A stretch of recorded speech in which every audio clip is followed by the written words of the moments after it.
하나님의 말씀은 욥기 23장 10절에서 17절에 이르는 말씀이 되겠습니다.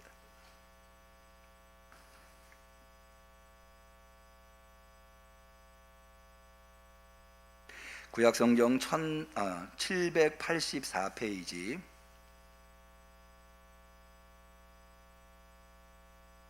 욥기 23장 10절 성령강림절 16번째 주일, 특별히 추석이 지나 가을이 무르익어가는 주일에 하나님께서 대면으로 비대면으로 나와 예배드리시는 우리 성도님들에게 주시는 소중한 하나님의 말씀, 욥기 23장 10절에서 17절까지 말씀.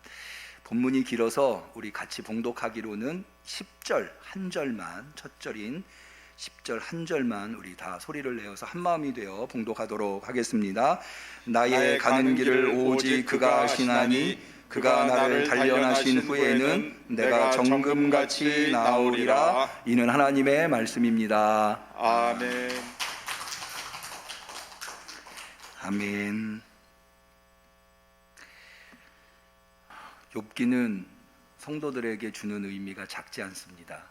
특별히 고난 많은 세상 속에서 고통을 당할 때 욥기는 우리에게 큰 깨달음을 줍니다. 특별히 이 고난을 잘 이겨내면 하나님께서 갑절의 복을 주신다고 하는 의미로 욥기를 이해합니다. 그런 욥기의 의미를 잘 담고 있는 것을 우리가 오늘 같이 받들어 읽은 욥기 23장 10절에 나와 있다고 우리는 믿습니다. 다시 한번 보시면 나의 가는 길을 오직 그가 아시나니 그가 나를 단련하신 후에는 내가 정금같이 나오리라. 지금은 시련, 단련, 연단의 기간이지만 그것을 잘 이겨내면 내가 정금과 같이 될 것이다 라고 하는 의미로 10절을 우리가 이해합니다. 우리가 알고 있는 욥기의 의미도 그런 것이라 생각합니다. 욥이 이해할 수 없는 고난을 당했지만 그러나 그 순간에 하나님을 원망하지 않고 끝까지 하나님에 대한 믿음을 지켜서 끝내 갑절의 복을 받았다고 하는 것으로 우리가 이해하고 있습니다. 그런데요, 누가 읽어도 이 은혜가 되는 이 욥기 23장 10절 말씀을 표준 세번역으로 읽으면, 제가 종종 표준 세번역을 읽어드리는데 표준 세번역은 좀 더 원어에 가깝게 본문을 해석하고자 노력한 성경이라고 할 수 있는데, 그 표준 세번역을 읽어보면 조금 뉘앙스가 다릅니다. 제가 23장 10절을 표준 세번역으로 한번 읽어드릴 테니까 여러분이 가지고 계신 성경과 비교를 한번 해보시면 좋을 것 같아요. 이렇게 되어 있습니다. 하나님은 내가 발 한 번 옮기는 것을 다 알고 계실 터이니 나를 시험해 보시면 내게 흠이 없다는 것을 아실 수 있으련만. 이렇게 번역되어 있어요. 다시 한번 읽어드릴 테니까 다시 한번 들어보세요. 하나님은 내가 발 한 번 옮기는 것을 다 알고 계실 터이니, 왜 우리말에 일거수일투족을 다 안다 이런 말이 있잖아요. 하나님이 그렇게 안다는 거예요. 그러니 나를 시험해 보시면 내게 흠이 없다는 것을 아실 수 있으련만. 그러니까 뭔가 시련과 연단을 잘 이겨내면 내 길을 아시나니 라고 해서 시련과 연단을 잘 이겨내면 정금과 같이 된다라고 하는 의미라기보다는 나를 다 아시는 하나님이 내가 정금이라고 하는 것을 알고 계실 터인데 라고 번역하고 있다는 거예요. 그러니까는 우리가 알고 있는 10절과는 좀 뉘앙스가 다르죠. 뭔가 미묘하게 여기에 하나님에 대한 원망이 섞여 있는 것을 느낄 수 있죠. 이어진 11절에서 17절 말씀도 표준 세번역으로 읽으면은요, 점점 그 뉘앙스가 다르다고 하는 것, 의미가 우리가 생각했었던 것과는 다른 의미로 흘러간다고 하는 것을 느낄 수 있습니다. 제가 좀 더 읽어드리도록 할게요. 여러분들께서 다 성경을 펼치셨을 테니까 한번 비교해 가면서 들어보시면 좋을 것 같아요. 내 발은, 11절입니다. 내 발은 오직 그분의 발자취를 따르며 나는 하나님이 정하신 길로만 성실하게 걸으며 길을 벗어나서 방황하지 않았건만 그분의 입술에서 나오는 계명을 어긴 일이 없고 그분의 입에서 나오는 말씀을 늘 마음속 깊이 간직하였건만 13절입니다. 그러나 그분이 한 번 뜻을 정하시면 누가 그것을 돌이킬 수 있으랴. 한 번 하려고 하신 것은 반드시 이루시고 마시는데 하나님이 가지고 계신 많은 계획 가운데 나를 두고 세우신 계획이 있으면 반드시 이루고야 마시겠기에 나는 그분 앞에서 떨리는구나. 이런 것을 생각할 때마다 그분이 두렵구나. 하나님이 내 용기를 꺾으셨기 때문이고 전능하신 분께서 나를 떨게 하셨기 때문이지. 17절, 내가 무서웠던 것은 어둠 때문도 아니고 흑암이 나를 덮은 탓도 아니다. 이렇게 되어 있어요. 뭔가 우리가 알고 있는 것과는 좀 의미가 다르죠. 그러니까는 이 표준세번역의 번역대로 하자면 지금 10절에서부터 17절에 욥이 하는 이야기는 이런 내용이에요. 내가 이제까지 살아온 것을 하나님이 다 아실 텐데 그렇다면 내가 이런 재앙을 당할 만한 일을 하지 않았다고 하는 것, 내가 얼마나 의롭게 살았고 내가 얼마나 하나님 앞에 신실하게 살았다고 하는 것을 하나님이 아실 터인데 하나님이 나한테 이런 재앙을 계획하셨구나. 하나님이 나에게 이런 재앙을 베풀기로 계획하셨다면 이걸 거부할 수 있는 사람 누가 있겠는가? 그래서 나는 내가 아무 잘못도 하지 않았는데 하나님이 나한테 이런 고난과 재앙을 주신다고 한다면 내가 지금 고난받는 것 때문에, 내가 지금 고통 때문에 그것을 두려워하는 것이 아니라 오히려 그런 하나님이 나는 두렵구나 라고 지금 얘기하고 있다는 거예요. 이거는 우리가 알고 있는 욥과는 좀 차이가 있는 것이 명백해 보입니다. 그럼에도 불구하고 욥기는 명백하게 그가 고통 속에서 엄청난 재앙 속에서 하나님을 원망치 않았다고 가르쳐주고 있는데요. 그 대표적인 게 욥기 1장, 2장, 마지막인 42장에 나와 있습니다. 자, 1장에 있는 욥기의 내용을 좀 보시면 이렇게 되어 있어요. 20절입니다. 이제부터는 제가 표준 세번역을 기준으로 해서 한번 읽어드릴 테니까 찾으실 수 있는 분은 찾아보시고 그렇지 못하신 분들은 그냥 잘 들어주시면, 이 표준 세번역은 그냥 들어도 잘 귀에 들어올 수 있도록 번역이 되어 있기 때문에 잘 들으시면 아실 수 있으실 거예요. 욥기 1장 20절에 욥이 그 큰 재앙을 당하여서 이렇게 고백합니다. 여러분, 아주 유명한 고백이에요. 이때에 욥은 일어나 슬퍼하며 겉옷을 찢고 머리털을 민 다음에 머리를 땅에 대고 엎드려 경배하면서 이렇게 말하였다. 모태에서 빈손으로 태어났으니 죽을 때도 빈손으로 돌아갈 것입니다. 주신 분도 주님이시오 가져가신 분도 주님이시니 주의 이름을 찬양할 뿐입니다. 이렇게 욥은 이 모든 어려움을 당하고서도 죄를 짓지 않았으며 어리석게 하나님을 원망하지도 않았다. 명백하게 그렇게 서술되어 있습니다. 욥이 고난 중에 하나님을 원망하지 않았다.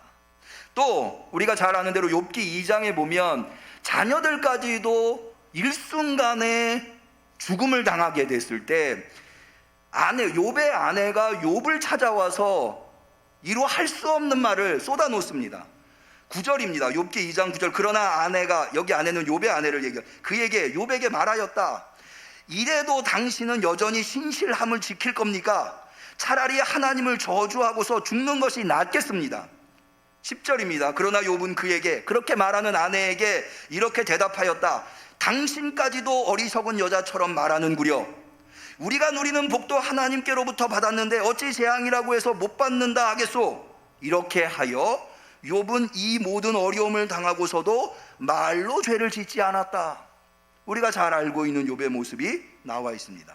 이렇게 욥이 엄청난 재앙 속에서 하나님을 원망하지 않고 끝까지 하나님을 지켰더니, 하나님에 대해서 신실했더니 마지막 욥기 42장은 이렇게 말하고 있습니다. 욥기 42장 10절입니다. 주께서 욥의 재산을 회복시켜 주셨는데 욥이 이전에 가졌던 모든 것보다 배나 더 돌려주셨다. 갑절의 복을 받았다고 욥기 42장은 이 이야기를 마무리하고 있는 것을 볼 수가 있습니다. 그래서 욥이 고난, 엄청난 재앙 속에서 하나님을 원망하지 않고 끝까지 하나님에 대한 신뢰를 지켰구나 라고 누구나 생각할 수 있지만, 사실 욥기 1, 2장과 마지막 장인 42장을 제외한 욥기 3장에서부터 41장까지 무려 38장인가요? 까지가 39장인가요?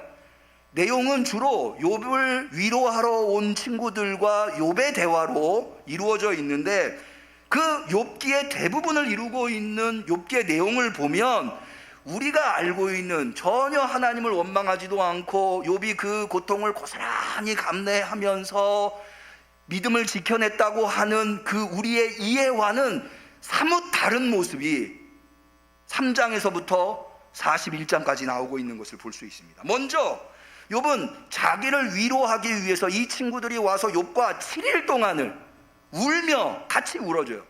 그러면서 욥을 위로하는데, 그게 지나고 난 다음에 욥의 친구들이 욥한테 이야기를 하는데 이런저런 조언을 해줘요. 위로한다고 하는 이야기예요. 그런데 거기에 대해서 욥은 욥기 12장 1절에 이렇게 이야기합니다. 욥이 대답하였다. 지혜로운 사람이라고는 너희밖에 없는 것 같구나. 너희가 죽으면 지혜도 너희와 함께 사라질 것 같구나. 나도 너희만큼은 알고 있다. 내가 너희보다 못할 것이 없다. 너희가 한 말을 모를 사람이 어디 있느냐. 지금 친구들이 하는 위로와 조언을 받아들이고 있나요? 아니에요. 완강히 거부하고 있고 싸우려고 들고 있어요. 그런 모습을 볼 수가 있죠. 이어진 욥기 19장 13절에 보면 친구들을 넘어서서 주변에 있는 사람도 온통 욥이 원망하고 불평합니다. 13절입니다. 그가 내 가족을 내게서 멀리 떠나게 하시니 나를 아는 이들마다 낯선 사람이 되어버렸다. 친척들도 나를 버렸으며 가까운 친구들도 나를 잊었다. 무슨 얘기입니까? 내가 돈이 있고 힘이 있을 때는 나한테 친근하게 대하던 사람들이 다 자기를 떠났다는 거예요. 이 얘기 왜 할까요? 어쩌면 그럴 수 있냐? 원망 섞인 마음이 여기 담겨 있는 거죠. 심지어 욥은 명백하게 하나님을 원망합니다. 욥기 19장 21절입니다. 너희는 내 친구들이니 나를 너무 구박하지 말고 불쌍히 여겨다오. 하나님이 손으로 나를 치셨는데 어찌하여 너희마저 마치 하나님이라도 된 듯이 나를 핍박하느냐. 내 몸이 이 꼴인데도 아직도 성에 차지 않느냐. 지금 자기가 당하고 있는 고통이 오롯이 하나님한테 당하고 있다는 거예요. 하나님마저 자기를 버려 자기를 이 재앙 가운데 밀어넣는데, 친구들인 너희라도 나를 위로해줘야 되는데 너희들도 하나님하고 똑같이 하고 있다는 거죠. 지금 그런 얘기를 욥이 하고 있는 거예요. 욥은 왜 이렇게, 우리가 알고 있는 욥의 모습과는 너무나 다른 모습이 욥기 3장에서부터 41장까지 나오는데, 욥은 왜 이럴까요? 욥은 왜 이렇게 친구들을, 자기 위로해 주려고 온 친구들을 이렇게 불평하고 이웃 친척과 이웃들을 원망하고 심지어 하나님까지도 이렇게 원망을 할까요? 아니, 더 나아가서 이런 이야기가 대부분인 욥기를 우리한테 전해주고 있는 이 욥기가 우리한테 주는 의미와 교훈은 도대체 뭘까요? 욥기 1, 2장과 마지막 42장을 제외하고 욥기를 처음부터 찬찬히 읽어보면 당연히 들 수밖에 없는, 욥은 왜 이리도 불평하는가? 욥이라고 하는, 이 욥기라고 하는 책이 왜 어떻게 이렇게 하나님한테 불평하고 이웃들한테 불평하는데 성경에 들어올 수 있는가? 이것이 성경에 들어온 의미와 교훈이 뭔가 질문할 수밖에 없다고 하는 거죠. 저는 여기에 대해서 곰곰이 생각하면서 욥기를 처음부터 쭉 한번 읽어봤어요. 그랬는데 욥이 이런 원망과 불평을 하는 이유가 있더라고요. 자, 먼저 친구들은 욥에게 위로를 한다고 찾아왔지만, 조언을 한다고 찾아왔지만, 욥이 느끼기에는 그 친구들이 자기에게 고통을 더하고 있다고 느끼고, 모멸감을 주고 있다고 느끼는 거예요. 욥기 19장 1절에 이렇게 되어 있습니다. 욥이 대답하였다. 내가라고 하는 건 친구들을 얘기해. 언제까지 내 마음을 괴롭히며 어느 때까지 말로써 나를 산산조각 내려느냐? 너희가 나를 모욕한 것이 이미 수십 번이거늘 그렇게 나를 학대하고도 부끄럽지 않느냐? 지금 욥의 친구들이 와서 욥을 위로하고 조언한다고 하지만 욥이 느끼기에는 그게 오히려 자신을 극심한 모멸감으로, 고통으로 몰아가고 있다는 거예요. 이웃들도 사실은 마찬가지입니다. 욥기 19장 18절에 이렇게 돼 있어요. 어린 것들까지도 나를 무시하며 내가 일어나기만 하면 나를 구박한다. 여러분, 평소에 욥은 사실은 동방의 의인으로서 대단히 존경받는 사람이었어요. 고대에서 어린 아이들은 이런, 어떻게 보면은 마을의 어른, 지도자, 이런 사람들 앞에서 사실은 말 한마디 못 꺼내는 게, 어린 아이들, 요즘은 좀 다르지만 고대에선 그랬거든요. 어린 아이들은 거의 사람 취급을 안 하는 그런 시대였기 때문에. 그런데 욥이 이렇게 고통을 당하고 보니까 심지어 어린 것들까지도 나를 무시하고 몸을 일으키기만 하면 구박한다는 거예요. 친한 친구도 모두 나를 꺼리며 내가 사랑하던 이들도 내게서 등을 돌렸다. 이토록 욥이 그들한테 고통을 당하고 있다. 아까도 말씀드렸습니다마는 이런 모든 고통의 근원에는 누가 있느냐? 하나님이 계시다는 거예요. 욥기 19장 22절 아까도 읽어드렸는데요. 어찌하여 너희마저 마치 하나님이라도 된 듯 나를 핍박하느냐? 내 몸이 이 꼴인데도 아직도 성에 차지 않느냐? 하나님은 욥을 만신창이를 만들어 놓으셨다는 거예요. 이 고통의 근원이 하나님에게 있다는 거죠. 그런데도 멈출 줄 모르는 분이 하나님이라는 거예요. 아직도 성에 차지 않느냐? 이런 고통을 당해서 욥은 몹시도 괴로워합니다. 우리 표현에 속이 뒤집어진다는 표현이죠. 욥은 지금 속이 뒤집어지고 있습니다. 욥기 3장 11절에 이렇게 고백합니다. 어찌하여 내가 태에서 죽어나오지 아니하였던가? 어찌하여 내 어미가 나를 낳을 때 내가 숨지지 아니하였던가? 태어난 나를 저주하고 있는, 여러분, 제가 일전에 어떤 보도에서 봤는데 전 세계에서 제일 많이 부르는 노래가 뭔지 아십니까? Happy birthday to you. 생일 축하합니다.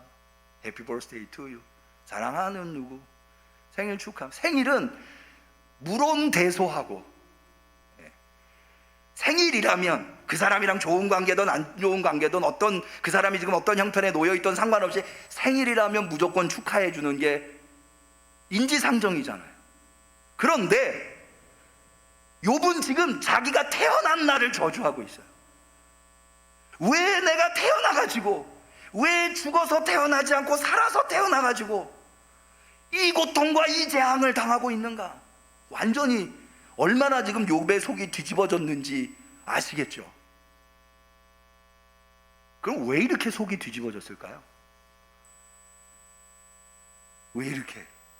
저는요, 아까 말씀드린 대로 욥기를 처음부터 쭉 읽어보면서 그 원인을 찾아보니까 욥이 이토록 괴로워하고, 이토록, 그 재앙도 재앙이지만 이토록 괴로워하는 이유가, 욥은 지금 자기에게 고통을 주는 친구들, 자기에게 고통을 주는 이웃들, 심지어 자기에게 고통을 주는 하나님한테 언제나, 고통을 당하기 전에 언제나 진실한 사람이었어요.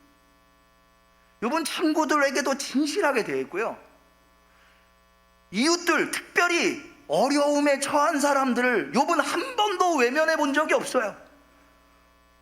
욥기 31장 16절에 욥은 이렇게 얘기합니다. 가난한 사람이 도와달라고 할 때에 나는 거절한 일이 없다.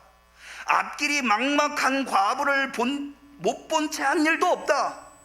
나는 배부르게 먹으면서 고아를 굶긴 일도 없다. 일찍이 나는 고아를 내 아이처럼 길렀으며 철이 나서는 줄곧 과부를 돌보았다.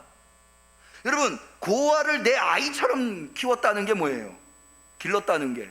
여러분, 우리 부모의 마음이 나는 굶어도 애는 먹이는 게 부모 마음이잖아요. 내 아이처럼 길렀다는 게 그 얘기예요. 나 배부르게 먹으면서 내가 고아의 굶주림을 외면해 본 적이 없다는 거예요. 아니, 나는 굶어도 고아는 먹였다는 거죠. 욥은 그렇게 살았어요. 누구에게나 진실했어요. 하나님에게도 마찬가지예요. 욥기 1장 1절, 욥기를 딱 펼치면 욥에 대해서 뭐라고 평가하고 있습니까? 우스라는 곳에 욥이라는 사람이 살고 있었다. 그는 흠이 없고 정직하였으며 하나님을 경외하며 악을 멀리하는 사람이었다. 얼마나 그가 하나님 앞에서 신앙을 지키려고 진실하게 살려고 노력했는가, 이 한 구절만으로도 알 수 있어요. 그런데 그렇게 진심 어린 사랑으로 진심으로 하나님을 섬기고 진심으로 이웃들을 섬기고 친구들을 섬겼는데 그들이 나를 괴롭히는 거예요. 어떤 분이 그런 얘기를 하시더라고요. 왜 우리가 속이 뒤집어지는지 아냐고. 그분이 고기를 먹을 때에 그 이유를 깨닫게 됐대요.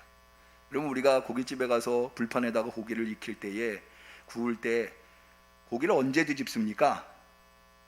한쪽 면이 다 익으면 뒤집죠. 다른 쪽을 익히려고. 우리가 왜 뒤집어지는가? 진심이었기 때문이에요. 진심.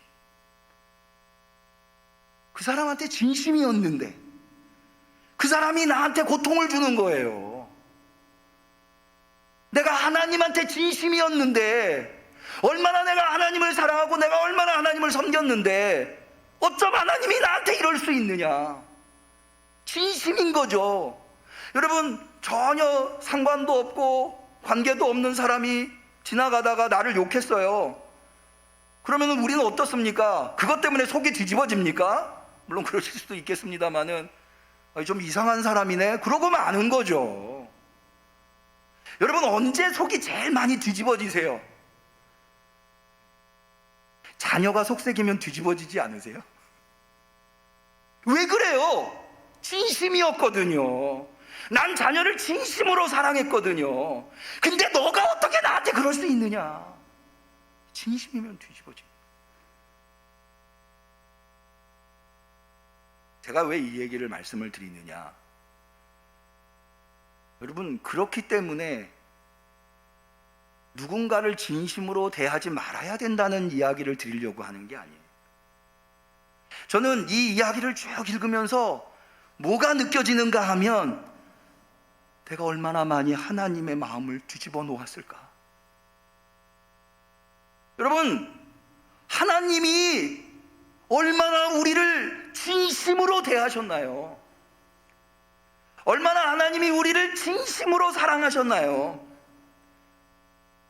그 하나님 앞에 우리 어떻게 했나요? 여러분, 이 욥기가 여기 이렇게 기록되어 있는 이유가, 저는 이 욥기를 읽으면서 끊임없이 예수 그리스도의 십자가가 생각났어요.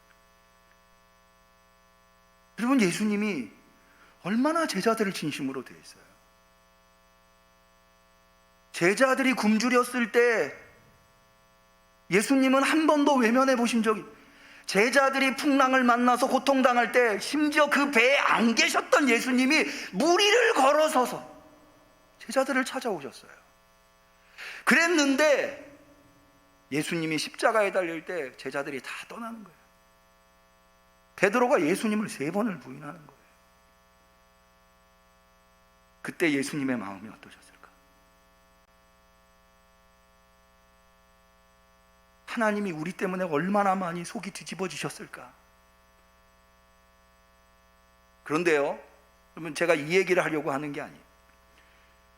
여러분, 예수님이 그렇게 십자가 위에서 고통을 당하셨어요. 제자들한테 다 배신당하고요. 예수님이 얼마나 가난한 자들을 도우셨나요? 병든 자를 도우셨나요? 어려움에 당한 사람들을 도우셨나요? 그런데 그들 중에 한 사람도 예수님의 십자가 앞에 남아있지 않았어요. 그런데요, 그 대표적인 인물이 베드로였는데 예수님이 부활하신 다음에 누구 찾아가셨죠? 베드로 찾아가요. 그리고는 베드로에게 물어요. 내가 나를 사랑하느냐? 내가 나를 사랑하느냐?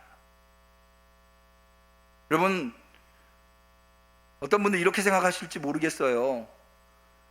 진심으로 대하면 내 속이 뒤집어지니까 나는 이제 더 이상 사람 진심으로 대하지 않을래. 진심으로 사랑하지 않을래. 누구라도 그런 생각이 들 수 있어요. 그런데요, 만약 그렇게 생각하는 것을 하나님이 그렇게 하셨다면 우리는 벌써 하나님한테 버림받을 사람들이에요.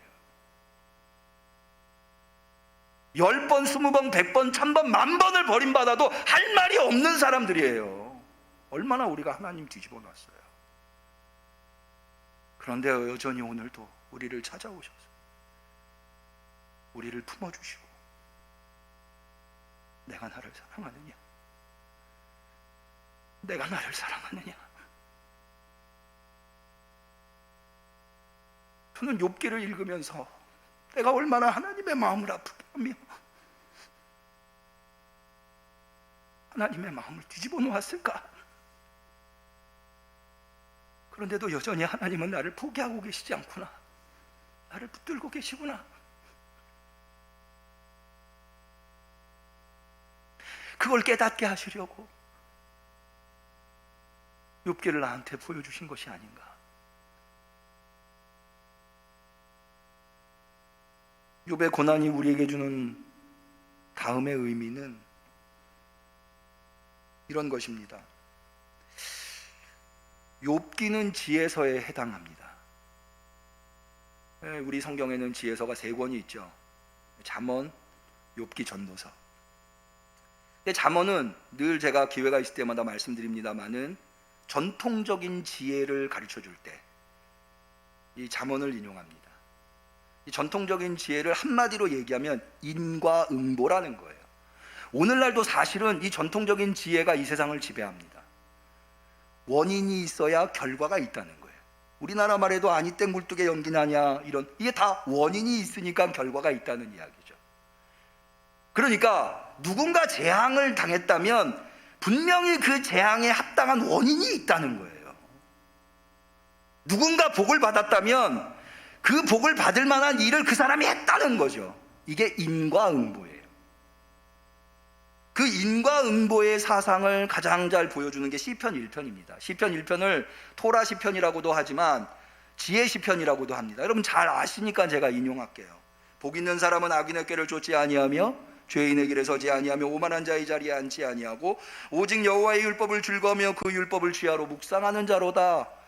이런 원인을 가지고 있기 때문에 그런 의인은 어떤 결과가 따라오느냐? 저는 시냇가에 심은 나무가 시절을 쫓아 과실을 맺으며 그 잎사이가 마르지 아니함 같으니 그 행사가 다 형통하리로다. 이게 결과라는 거예요. 그가 악인의 꾀를 쫓지 아니하고 죄인의 길에 서지 아니하고 오만한 자의 자리에 앉지 아니하고 여호와의 율법을 즐거워하여 그 율법을 취하로 묵상했더니 그거에 합당한 결과로 시절을 쫓아 과실을 맺고 잎사이가 마르지 않고 행사가 다 형통했다는 거죠. 시편 1편은 여기서 끝나지 않아요. 이어진 말씀에 이렇게 되어 있습니다. 악인은 그렇지 않으며 바람에 나는 겨와 같도다. 그러므로 악인이 심판을 견디지 못하며 죄인이 의인의 외중에 들지 못하리로다. 악인은 의인과는 다른 삶을 살았기 때문에 그 결과도 다르다는 거예요. 다 인과응보인 거죠. 그런데요, 욥기가 질문하고 있는, 욥기가 우리에게 던져주고 있는 질문은 뭐냐면 현실로 돌아와 보자는 거예요. 현실에서도 그러하냐? 그런데 현실을 가만히 보면 물론 우리의 현실은 대부분 원인과 결과가 있어요. 그렇지만 때로는 전혀 이 결과를 결과가 나타날 일이 아닌데 도대체 이 결과가 어디로부터 왔는지 원인을 찾을 수 없을 때가 있다는 거죠. 그러니까 원인에 맞는 결과가 나면 그 결과는 의로운 결과예요. 만약에 내가 고통을 당해요. 그런데 내가 잘못한 게 있어요. 그러면 그 고통은 정당한 고통이에요. 근데 우리의 현실 속에서는 그렇지 않은 경우가 있다는 거예요. 사실요, 욥은 자기가 아무 잘못도 없다고 이야기하고 있지는 않아요. 욥기를 면밀히 읽어보면 욥은 이렇게 얘기하고 있어요. 사람이 어떻게 죄가 없을 수 있느냐? 죄가 있을 수 있다. 나도 죄인이다. 그런데 욥이 지금 당하고 있는 고통은 특별한 거잖아요. 욥에게만. 지금 욥을 위로하고 조언한다고 온 친구들은 당하고 있지 않아요? 자기만 당하고 있어요. 그러면 다른 사람들이 저지르지 않은, 오직 자기만 저지른 특별한 범죄가 있어야 된다는 거예요. 근데 자기한테는 그런 죄가 없다는 거예요. 자기가 죄가 없다는 게 아니라 이런 재앙을 받을 만한 일을 하지 않았다는 거죠. 이렇게 특별하게. 다른 사람이랑 별반 다르지 않아요. 아니, 오히려 자기는 다른 사람보다 더 선하게 살았는데 왜 나한테만 이런 일이 있느냐, 이렇게 주장하는 거예요. 일리가 있지 않아요? 우리 삶을 살다 보면 그런 때 있지 않아요? 왜 나한테만, 내가 뭘 그렇게 특별하게 잘못했다고. 이런 경우에는 억울한 고통인 거죠. 똑같이 그렇게 당한다면 모르겠어요. 근데 나만 왜?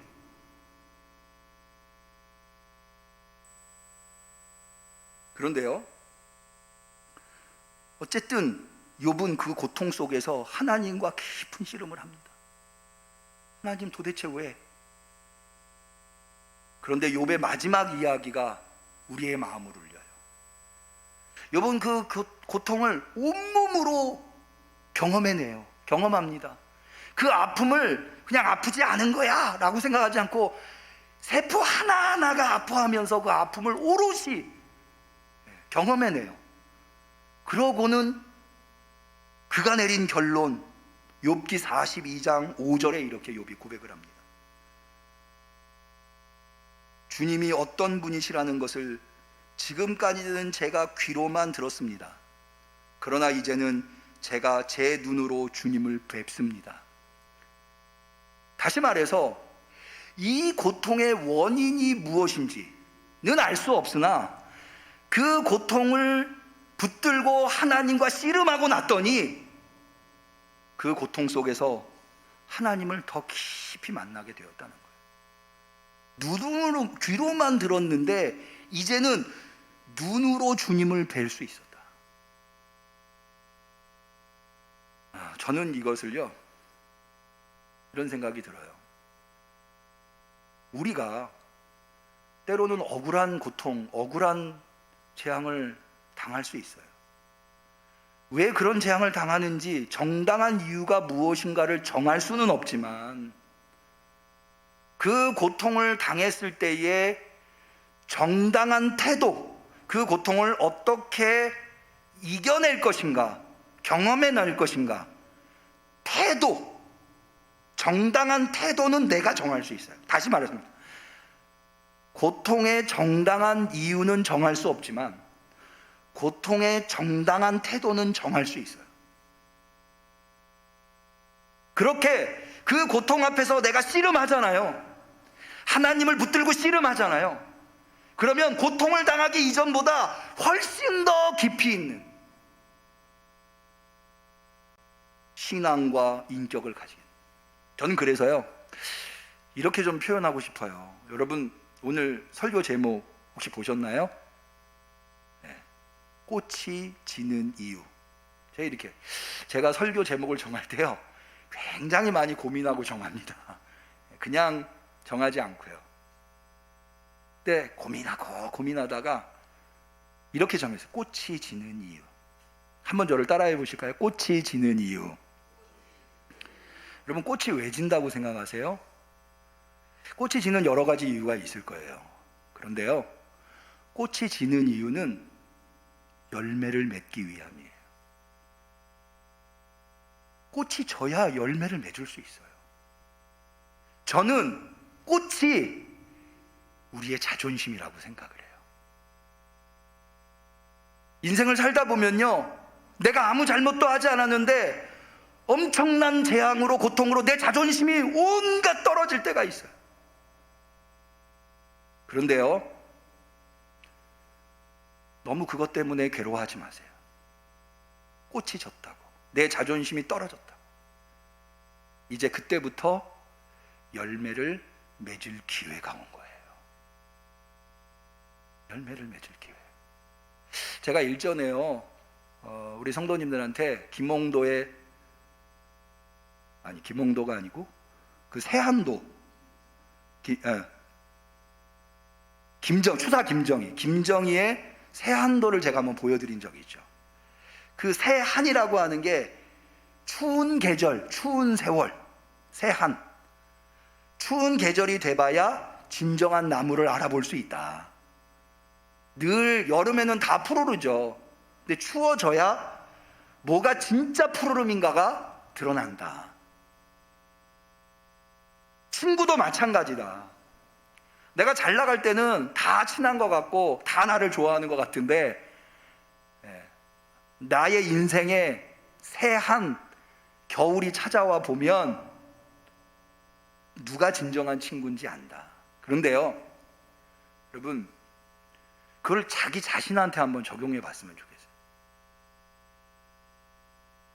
내 삶에 화려한 꽃이 필 때는요, 내 진정한 모습을 못 볼지 몰라요.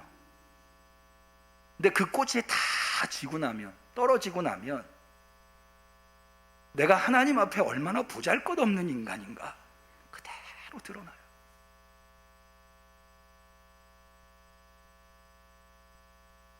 꽃이 져봐야 하나님 앞에서 내가 누군가 알게 되는 거죠.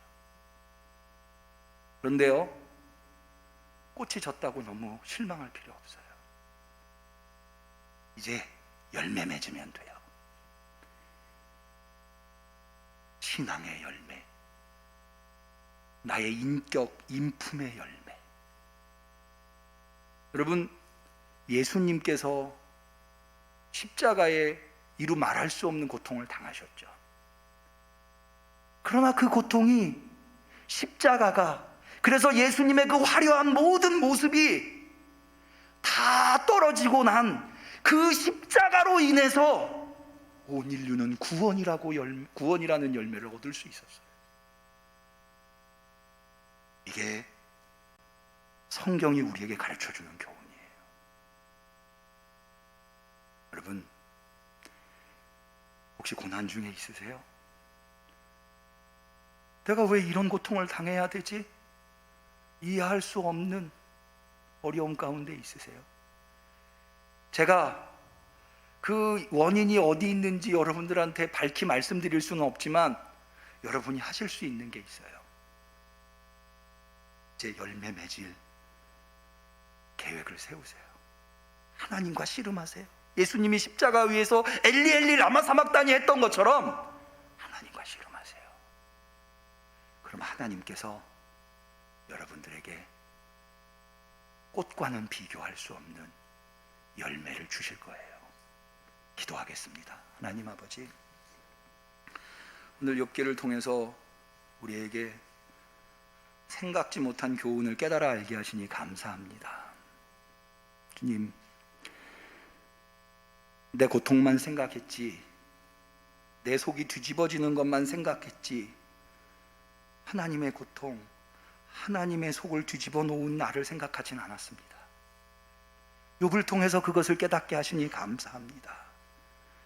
내가 얼마나 하나님의 속을 뒤집어 놓았는데도 하나님이 여전히 나를 사랑하시는 그 모습, 나도 그 모습을 닮을 수 있게 하여 주옵소서. 또한 하나님, 내가 왜 이런 고통을 당해야 하는지 당장은 알 수 없지만, 그러나 이 고통 속에서 십자가를 바라봄으로 말미암아 열매를 맺는 성도가 되게 하여 주시옵소서. 예수님의 이름으로 기도 올리옵나이다. 아멘.